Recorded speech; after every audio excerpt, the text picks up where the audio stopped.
here in Grosse Pointe who every year go to the same place for dinner on Friday night, and they stay in the same hotel on Friday night, and they get up at the same time on Saturday morning and go watch the boats. And these aren't sailors. These are just people who enjoy the spectacle, because it is a spectacle. It is. All the crews get out in their brand new crew shirts, and the flags are flying. It's really a great spectacle, even if you aren't a sailor, just to go see that. It is. It truly is. Now, I know, Frank, that you've been doing a lot of work, what I'll call missionary work, to excite people about the race and perhaps to drive participation. Tell us a little about that. You've had a series of seminars and boat shows, and talk to me about that. Well, yeah, we already, as the time of this recording, we've done a boat show called Strictly Sail in Chicago. And we did a seminar there. Bayview had a booth, and the idea was to attract people from the Lake Michigan side of things. It's a little bit different than the power show they have here. This is strictly for sailboats, and we get a lot of people that sail their boats there. So we drew a lot of interest there.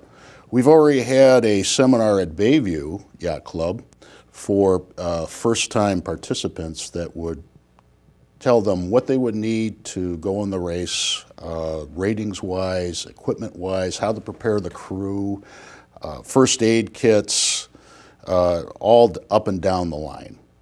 And also what sails they would need if they want to race in the cruising perf. We want to get them started on how do you get your boat rated, things like this. And after this, and in fact this evening, which will be after when this is shown, before this is shown, we'll be going up to Port Huron Yacht Club. We're also going to do Bay City on February 25th, North Star on March 12th, Muskegon Yacht Club in March, North Cape Yacht Club, Edgewater Yacht Club. That's in Edgewater's in Cleveland. Yep. North Cape is down on the end of Lake Erie. Yep. In Cleveland area. Yep. You've been there. Yep.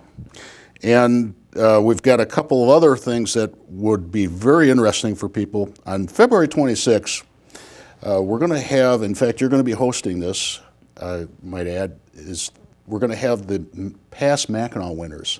We're going to have a panel discussion, and they're going to discuss everything that they did to win the race, which to a lot of people that have been racing a number of years is a real mystery.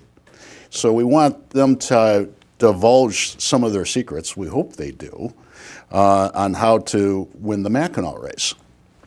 The second one we're going to be doing is on March 26th, and that's a instrumentation and software seminar. And I've got this fellow named Bob Cogden, and I've known him for years. He specializes in instrumentation. He's been in the industry for years. And one of the things that's a mystery, I think, to a lot of boat owners in this area, especially the people that sail, there's really not a lot of expertise on what type of instrumentation you need to help your boat go fast.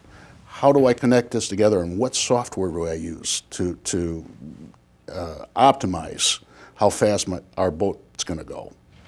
So I think these are great educational programs for people that do the Mackinac race, or maybe not even do the Mackinac race, just like to sail their boats. People can get information about those by checking with Bayview Yacht Club? Go to byc.com, and it'll be on the front page. And they're all free, as I recall. Yes, they are. You don't have to register. Just show up, and we'll be happy to see you there. Always welcome at Bayview. Mm-hmm. How big an undertaking is it for someone who's never done the race, has his own sailboat, is willing to take the time and spend the amount of money it might cost? How big a job is it to prepare the boat for a very first Mackinac race?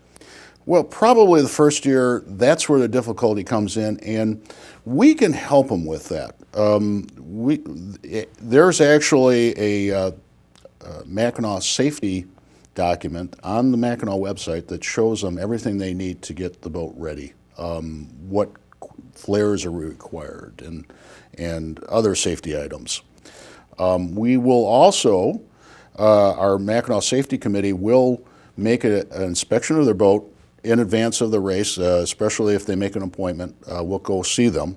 Otherwise, we'll see them in Port Huron, so that if they are really unsure, if they haven't done something correctly, we can get them straight before they do the race.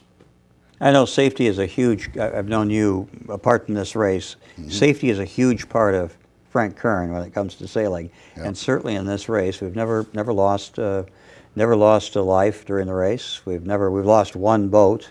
Yeah. Everyone was saved because of some of these very important safety considerations that you're insisting on. Yeah. So it's And some of these are real simple. As an Yeah. example, last year this was established, and I truly believe in this. We require everybody wears a flotation device when the sun goes down and until sunrise, because if you get lost in the lake there, you could be in the water for quite a while, and that could be detrimental to your health, so to speak, if you can't be found right away. So it's not something to get scared about, but it's just something that you just need to address in advance so that you don't have to worry about that problem. It makes the race more fun. Yeah. I think, when Yeah. you're prepared in terms of all the safety considerations. Right.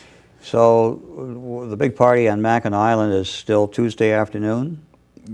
Yes, it is. And one of the things, the features of our race, I think that's better than most races, we have a heck of a good party.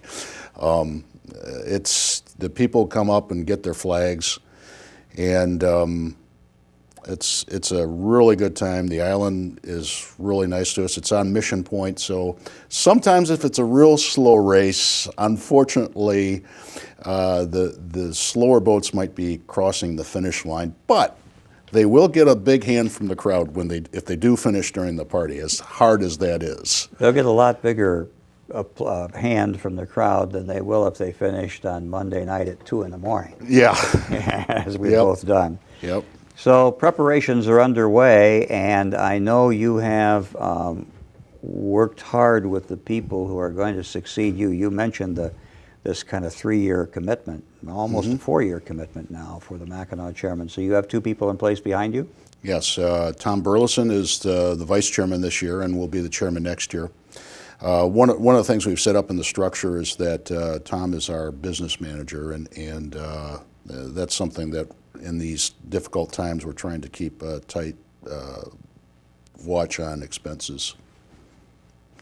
But like I say, I think that for people to come out in this race, it's with all the economic difficulties, I think it's a great way to get away from all that. When you're out in the water and you see the stars coming down, and sometimes you see the Milky Way, there's nothing like it. And the The Northern Lights. problems at home just don't seem that bad. No, you're right. You're right. It's a magic time, and it's you're one of the guys that I admire, Frank, because you always sail with people who are just friends and neighbors and sailors.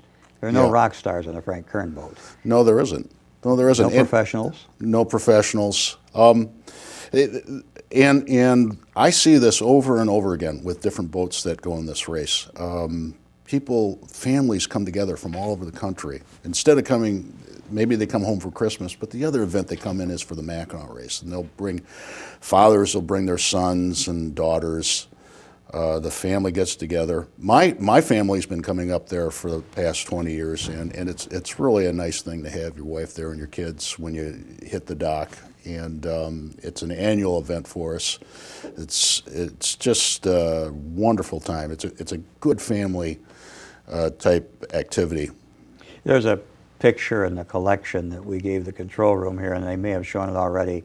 There was actually a couple that got married in the harbor at Mackinac Island after the race last year. Yeah, yep. There's a picture. Yep, Mark Miller, and I'm sorry I forgot the lady's name that he married. Well, as long as Mark remembers, you don't have to, Frank. That's true. That's true. But that's sort of what this race is to people. It's a high point of not just summer but their lives, and you make friends during that event that are friends forever, and friends that stay friends ashore. Very special.